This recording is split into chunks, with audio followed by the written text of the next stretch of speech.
Hello everyone, and welcome back to the Animal Artists Collective. For those of you coming across the AAC for the first time, we are a group of artists here on YouTube founded by Jennifer, Charlie, and myself. We have been creating artwork every other month for the past 2 years in order to raise awareness and donation funds for various conservation efforts around the globe. I hate to start off the video on a sad note, but it is with a heavy heart that we are announcing that this is the last official round for the Animal Artists Collective.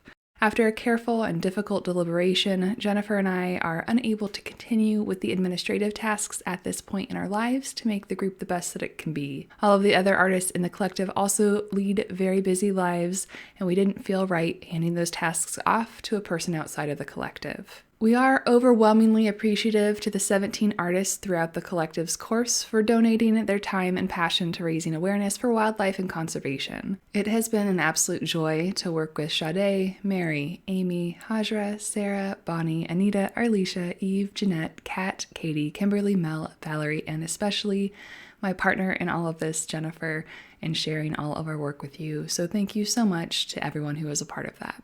Throughout 2018 and 2019, the AAC was able to raise approximately $3,500 to donate across 40 environmental protection organizations around the world. I want to thank each and every one of those artists, every single person who has taken the time to watch our videos, and especially to those who purchased original artwork to help contribute to all those charities as well as support the artists who created them.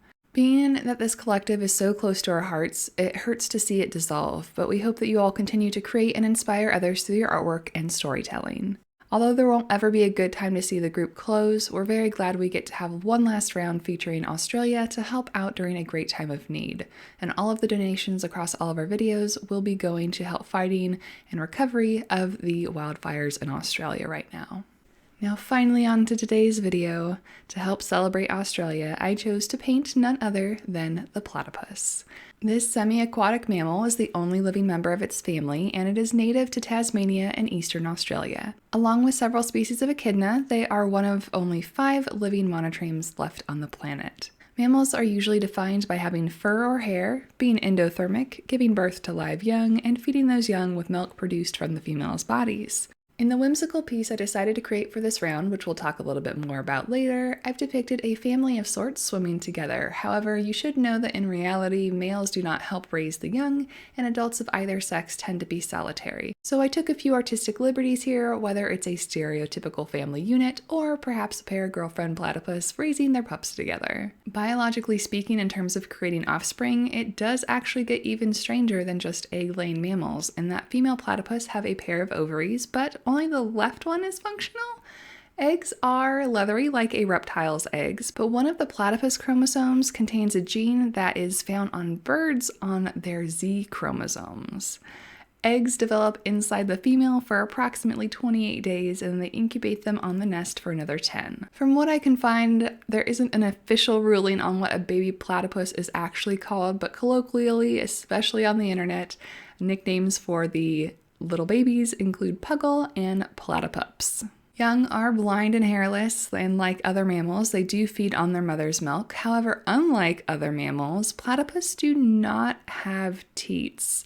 They release their milk through pores on the mother's belly, which pool into grooves, and the young lap them up.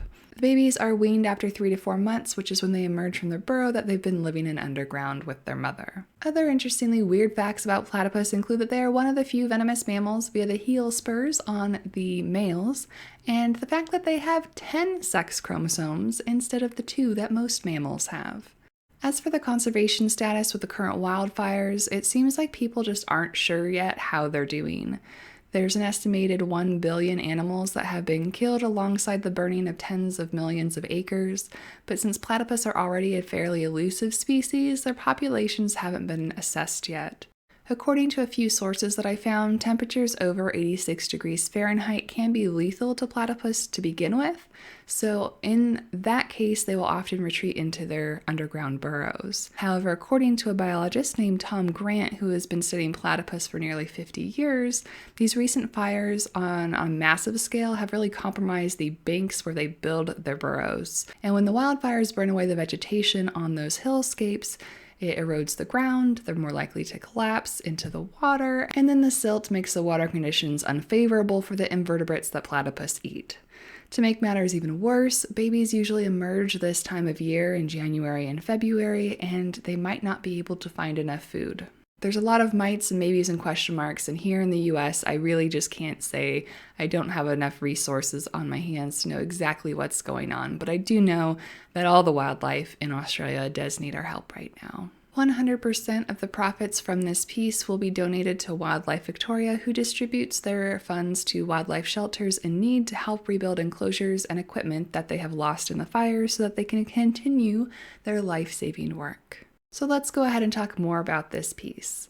As I mentioned earlier, this is a more whimsy style than I usually go for. It's usually hard to find good references for platypus in general, let alone ones that were copyright free. So instead of doing a realistic rendering, I decided to go ahead and do some studying on Platypus Anatomy. I worked on some generic sketches in different poses and tried not to push too far past what was realistic while still adding a little bit of my own spin on it. I did put a bit more arch in their back than I think their real-life skeletons are capable of for that artistic license, but I did really want to make sure that the tails of the adults were framing those chubby little babies. I've also painted a lot of brown animals lately, so I really wanted to use a different color palette here. Back in December, I used a Sodalite Genuine, Purpurite Genuine, and Sleeping Beauty Turquoise to paint a reindeer for my patrons that I really enjoyed, so I revisited that palette.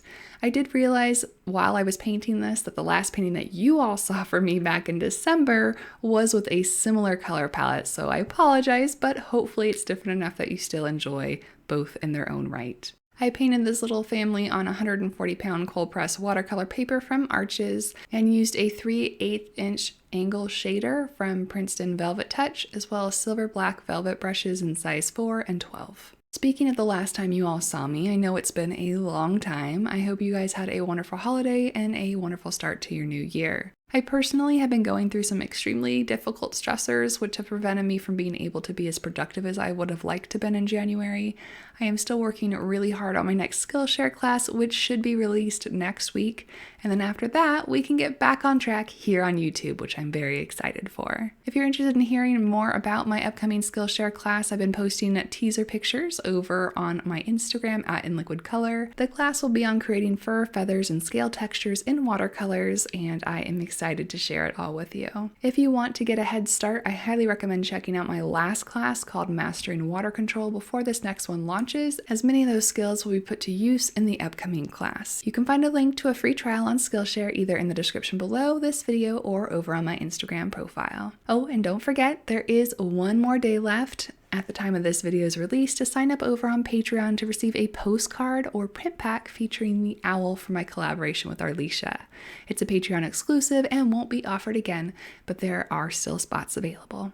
Let me know in the comments below if you would still like to see me feature similar types of animal videos as I did before the AAC existed. I can continue them after. Just let me know what you're feeling. Next month, though, we will be getting back to the Color Spotlight and Brand by Brand series to focus on some much-needed watercolor nerdiness.